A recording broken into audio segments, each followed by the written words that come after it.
Tiyas ang flower horn nagsaulog sang ila anibersaryo. Ano bala ining ginatawag naton nga flower horn? Ari lang taon ta sa aton nga rota.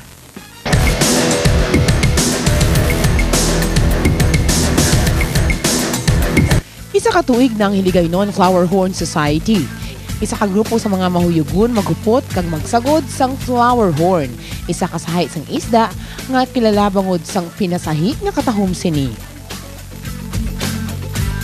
Nagsugod sang hybrid nga siklid sang mid of 1990s. Kag nag-reach ang peak niya sang popularity by the year 2000.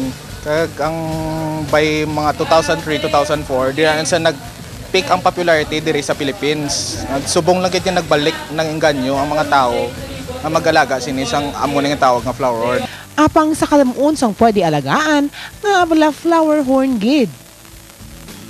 Unlike sa mga goldfish, mga arwana, once mabutang mo sa aquarium, until sa mag-edad sila or magtigulang sila, same po ng itsura nila. Unlike sa flower horn, do ano siya kumbaga bala sa salakyan, do pwede mo siya maset up, pwede mo mapahabok ang iya ulo, pwede mo mapakolor, pwede mo mapadugangan ang iya pearls. So, amo na siya nga ang flower horn, everyday may gina-look forward kagid, may gabag-o gid sa iyang appearance. Ang ilaunang anniversary isa man kahigayon agud sila magtilipon. Magsinadya, kag magplano para sa ilang masunod nga mga hilikoton, may kaangtanan sa pag-promote sang flower horn. Isa lang gid objective namon, mag-unite kami diri sa Iloilo nga tanan nga mga breeders, kung groomer ka man ginatawag, from fry padakon mong isda.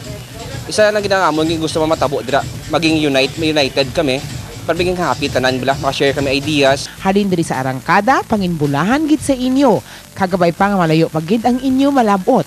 Akong inyo Mega John Handon, kag ining akon nga rota. In fairness, kang mga gwapo sa inyo. Sa inyo nga grupo, congratulations, kag good luck gid. Makapuso isa